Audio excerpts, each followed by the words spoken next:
एक मिनट रुको जरा।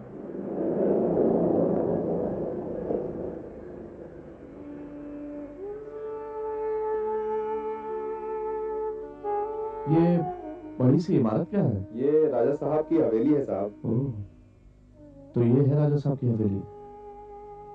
कौन रहता है यहाँ? कोई नहीं, बंद पड़ी रहती है साहब। एक जमाना था जब रात दिन जश्न होते थे यहाँ, शोर शराबा हंगामा। अब तो सुनसान हो गई है साहब।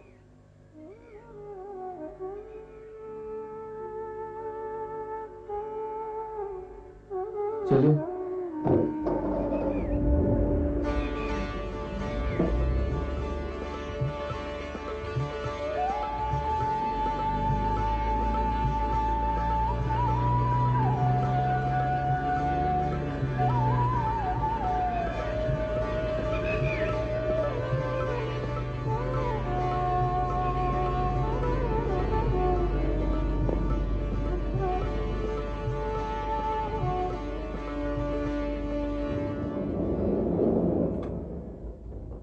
गाड़ी क्यों रोक दी भाई? यहाँ से ना पहाड़ शुरू हो जाएगा साहब। मैं सामने वाले मंदिर में नारियल चढ़ा के आता हूँ।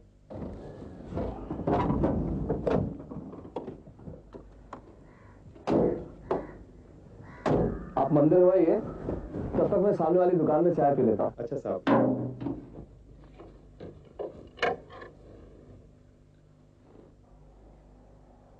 आओ आओ बाबूजी, कहिए क्या सेवा करें? एक गर्मा गर्म चाय पिला दो भाई। सिर्फ चाय, पराठे वराठे नहीं? नहीं पराठे नहीं, मुझे जल्दी जाना है। कमाल है बाबूजी, यहाँ गोपीनाथ के मंदिर के दर्शन के बाद लोगों में जल्दी होती है, पर आप तो आते ही जल्दी करने लगे हैं। लगता है आप दर्शन करने नहीं है, किसी और काम से आए हैं। ठीक समझा आपने। आया तो दरअसल मैं किसी और काम से हूँ, लेकिन जब इतनी दूर आ गया हूँ तो गोपीनाथ जी के दर्शन किए बिना थोड़े जाऊंगा। लीजिए।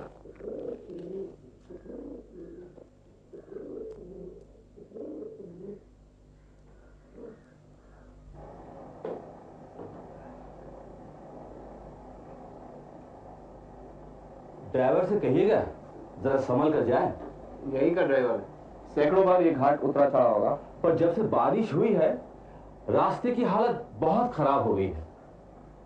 अभी 4-5 दिन पहले देवी ने 3 आदमियों की भेंट ली। वो जो सामने बड़ी खाई है ना, उसी में गाड़ी गिरी है। तीनों पैसेंजर खत्म हो गए, सिर्फ ड्राइवर बचा, वो भी बच्चों के भाग्य से।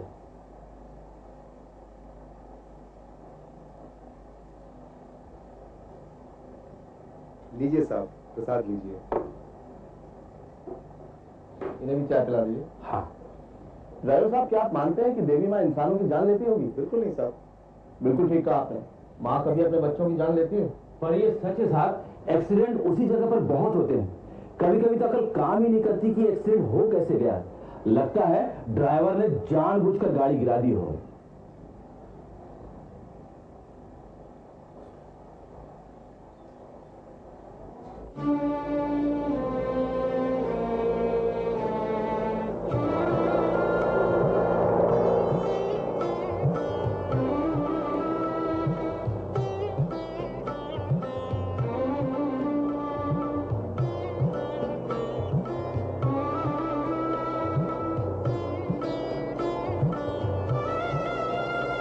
और कितनी दूर है भाई? बस पहुंच गए साहब।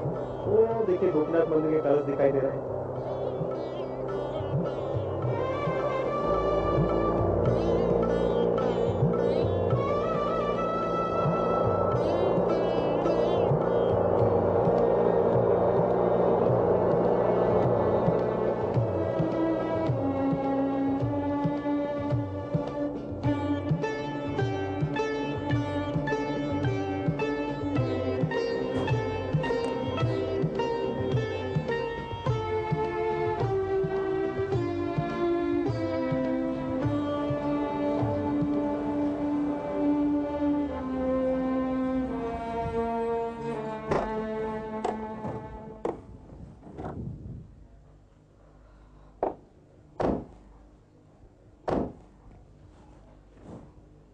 राम राम छोटे लाल भाई।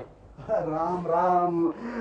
हुजूर गुस्ताखी माफ, आप हमारा नाम कैसे जानते हैं? बताइए तो कैसे जानते हैं? अरे वो ओवरसियर साहब है ना, रामेश्वर झा। हाँ हाँ। उन्होंने भेजा है आपके पास, एक चिट्ठी भी दी। अच्छा अच्छा, तो इसका मतलब ये हुआ कि आप यहाँ कुछ दिन रहेंगे? हाँ जी, जी। अच्छा, तो आइए हुजूर, अंदर आइए। ड्राइवर साहब, सामान अंदर ले आइए। आइए हुजूर, आइए इस तरफ से। आइए हुजूर, यहाँ आपके आराम से रहने का सारा बंदोबस्त है। मुझे मालूम है छोटेलाल भाई, आपके रहते मुझे कोई तकलीफ नहीं होगी। जी, लाइए सामान मुझे दे दीजिए। ड्राइवर साहब, आप अभी निकल लीजिए, नहीं तो लौटते लौटते रात हो जाएगी। और झा साहब से मेरा शुक्रिया कहिएगा। सुनिए, ये रख लीजिए, रास्ते में कुछ खा लीजिएगा। छोटेलाल भाई, आप मुझे ये बताइए कि रानी मंजिल यहाँ से कितनी दूर है? रानी मंजिल यही कोई 1.5 मील होगा हुजूर। पहले गोपीनाथ मंदिर, फिर भृगु पहाड़, और उसके बाद रानी मंजिल। आप रानी मंजिल की बहन जी से मिलने आए हैं? हाँ, क्यों? उनसे मिलना मुश्किल है क्या? नहीं नहीं, मुश्किल का आएगा हुजूर, बिल्कुल आसान है। सवेरे सवेरे बहन जी गोपीनाथ मंदिर में पूजन के लिए जाती हैं, वहां से रानी मंजिल के छोटे अस्पताल में जाती हैं, फिर बच्चों के स्कूल में जाती हैं, उसके बाद अनाथ आश्रम में जाती हैं। आप जहां चाहें जिस समय उनसे मिल सकते हैं। वो तो सादिका है हुजूर। तो चलिए अभी इसी वक्त चलते हैं रानी मंजिल। आप चलेंगे मेरे साथ? चलने को तो हम चल पड़ेंगे हुजूर, लेकिन क्या है कि लौटते वक्त अंधेरा हो जाएगा। कोई बात नहीं, मेरे पास टॉर्च है। नहीं, वो बात नहीं है हुजूर, क्या है कि घना जंगल है और उस जंगल के बीच से आना जाना पड़ता है। तो जंगल में शेर वेर है क्या? हाँ हुजूर, शेर हैं, चीते हैं, भालू हैं, अजगर हैं। नहीं ठीक है, सवेरे ही चलेंगे। फिर ठीक है हुजूर। वैसे गोपीनाथ मंदिर पास ही है हुजूर, सुबह सुबह उठकर चले जाइएगा, गोपीनाथ जी के भी दर्शन हो जाएंगे और बहन जी के भी। लौट कर आइएगा, नाश्ता वगैरह कीजिएगा, उसके बाद मैं आपको रानी मंजिल ले जाऊंगा अगर आप कहेंगे तो। हाँ, मेरे ख्याल से यही ठीक रहेगा, सवेरे सवेरे ताज़ा चलेंगे। हाँ, सफर से आया हूँ, थक भी गया हूँ, थोड़ा आराम करूंगा। ठीक है हुजूर, आप आराम कीजिए, मैं जाकर आपके लिए गर्मा गर्म चाय का बंदोबस्त करता हूँ।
वृषभाधिक बुद्ध शरीर जय जगदीश हरे जय जगदीश हरे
बहन जी के दर्शन हो गए हुजूर?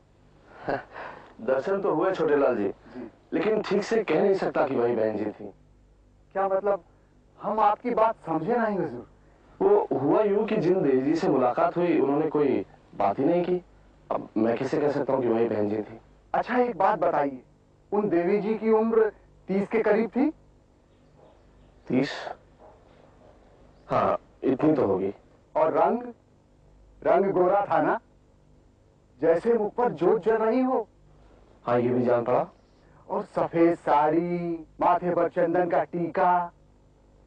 हाँ माथे पर तिलक भी था। तब तो वही बहन जी थी हुजूर। कहिए तो हम लिख कर दे सकते हैं कि वही बहन जी थी। हाँ, उनका स्वरूप तो लाखों में एक है हुजूर। साक्षात देवी है, देखते ही मन शांत हो जाता है। आपको ऐसा नहीं लगा? लगा तो, मगर अब अगर मगर छोड़िए हुजूर, और आपको बहन जी के दर्शन हो गए, इस बात को मान लीजिए। हाँ चलो मान लिया, मगर कोई बात तो की नहीं उन्होंने, और मुझे उनसे बहुत जरूरी बात करनी थी। बस दर्शन दिए और चल दी। अब गुस्ताखी माफ हुजूर। बहन जी को कितना काम रहता है ये आप नहीं जानते। सारा दिन जन सेवा के कामों में व्यस्त रहती हैं, और उन्हें क्या मालूम कि आप उनसे बात करना चाहते थे। आपने उनसे कहा था कि आप उनसे बात करना चाहते हैं। अरे उन्होंने मौका दिया होता तो कहता ना। चलिए अब ये चिंता आप छोड़ दीजिए। हाँ, अगर आप मन में ये इरादा करके आए हैं कि बहन जी से बात करना है, तो आपका ये इरादा जरूर पूरा हो जाएगा। हाँ, लेकिन पहले चलकर रेस्ट हाउस में चाय नाश्ता लीजिए। नाश्ता तो कर लूंगा, पहले रानी मंजिल ना चला जाए? गुस्ताखी माफ हुजूर, आप बहुत उतावले हैं। रानी मंजिल में आपको ले चलूंगा, और वहां नहीं तो अनाथ आश्रम, पाठशाला, आश्रम चिकित्सालय, कितने ठिकाने हैं बहन जी के। कहीं ना कहीं भेंट हो जाएगी। चलिए चलिए।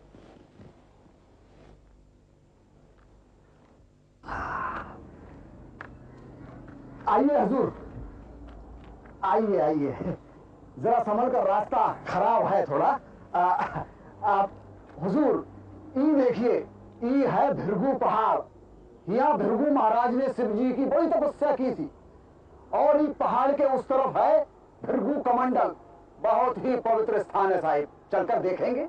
नहीं अभी नहीं छोटे लाल जी, अभी तो जिस काम के लिए निकले हैं वहां चलेंगे, रानी मंजिल। जैसे आपकी मर्जी। आइए आइए।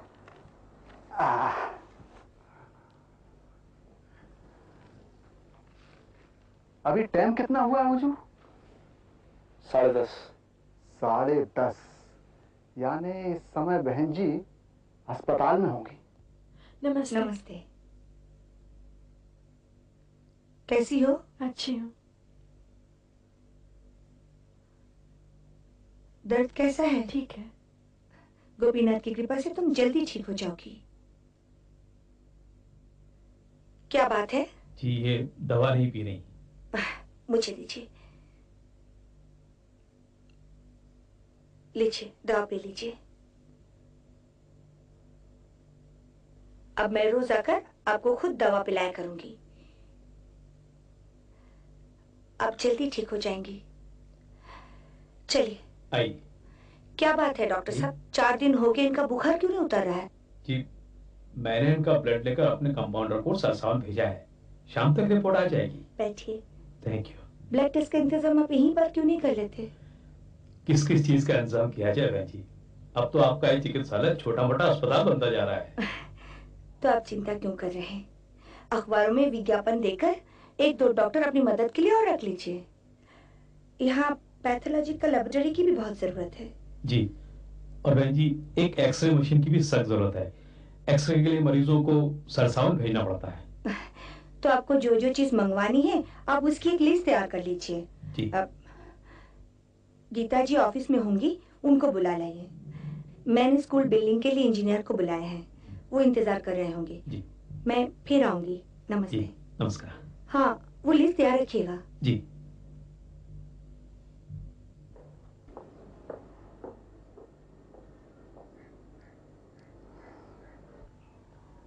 हुजूर ये है आश्रम चिकित्सालय, आइए।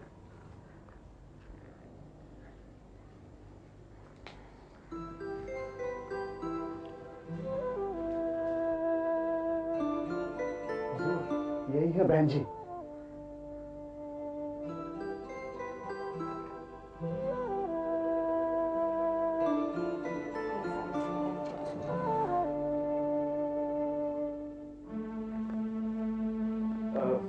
देखिए मैं थोड़ी देर के लिए बहन जी से मिलना चाहता हूँ। बहन जी बहुत व्यस्त हैं, उनके पास बिल्कुल समय नहीं। मैं बहुत दूर से आया हूँ, एक बहुत जरूरी काम है उनसे। मगर 3-4 दिन वो किसी से नहीं मिल सकती। 3-4 दिन के बाद? उसके बाद भी कहा नहीं जा सकता।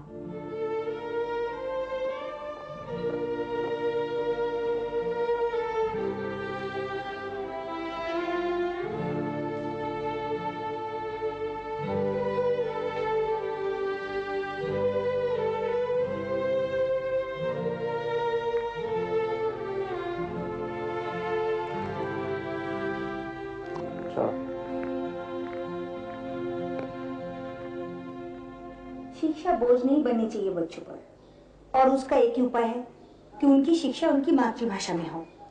मातृभाषा तो बच्चा माँ की गोद में ही सीख लेता है बहन जी, लेकिन अगर आगे चलकर उसे दुनिया के मुकाबले में खड़ा होना है तो उसका शुरू से ही दूसरी भाषा से परिचित होना भी जरूरी है। उनकी शुरू की शिक्षा जितनी पायदार होगी उनमें उतनी ही शिक्षा के लिए रुचि बढ़ेगी। इसलिए जरूरी है कि उनकी शिक्षा मातृभाषा में ही हो। ये बच्चा बहन जी को दे आओ, एक सज्जन मिलने के लिए आए। अभी बहन जी की मीटिंग चल रही है। दे आओ भाई, वो बेचारा बहुत देर से बैठा हुआ है। पर बोला ना मीटिंग चल रही है। अरे तो गीता बहन को दे आओ। अगर बहन जी को ये मालूम पड़ा कि उनके लिए किसी को इतनी देर इंतजार करना पड़ा तो गुस्सा कर सकती है वो। जाओ। इसीलिए मैं कह रही थी कि बच्चों के लिए बहन जी वो फिर आए हैं। कौन? वही जो सवेरे चिकित्सालय में आए थे। मैं मिलना नहीं चाहती, तुम खुद जाकर कह हो। जी। बिल्डिंग के ठेकेदार हैं। बहन जी बिल्डिंग के आर्किटेक्ट आए हैं।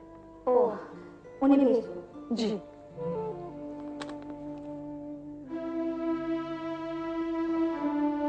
बहन जी नमस्ते। नमस्ते।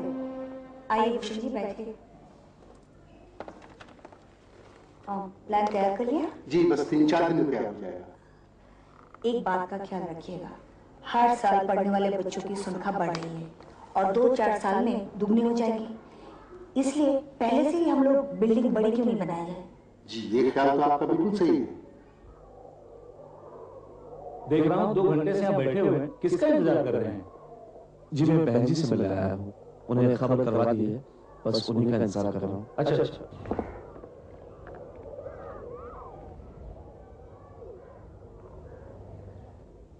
मैंने बताया ना आपको कि बहन जी आपसे नहीं मिल पाएंगी, वो बहुत व्यस्त हैं। वो कब व्यस्त नहीं होंगी और कब उनसे मिलना मुमकिन होगा, मेहरबानी करके इतना और पता कर देंगे आप? बहन जी ने कहा है कि वो आपसे नहीं मिलेगी, और अब जाइए यहाँ से।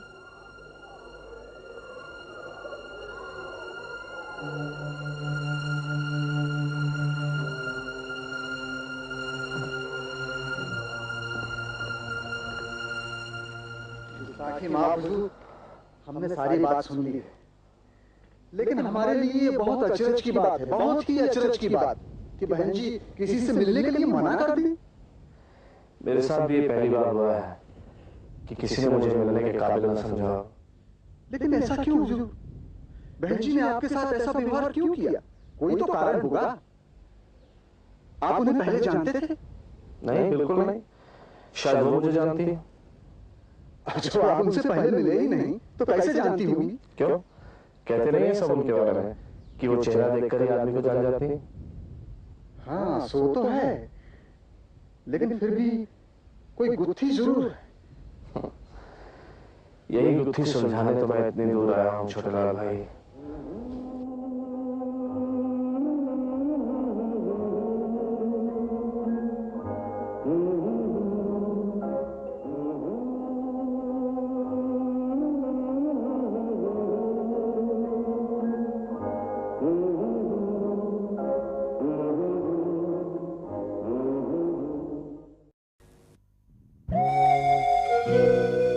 बचपन की यादें, कुछ भी तो नहीं बदला। मेरे बचपन की यादें, खिले से वो चेहरे, वही घर का आंगन, वो ममता का दामन। बेबी आ गई? अब भी मुझे बेबी कहते हैं। थक गई होगी, चलो नहाने का पानी तैयार है। नीम के पत्ते? नीम रूप रंग के लिए अमृत होता है। जानती हूँ, तभी तो मैं नहाती हूँ मार्गो से, हमेशा। नीम वाला मार्गो, रूप रंग के लिए अमृत।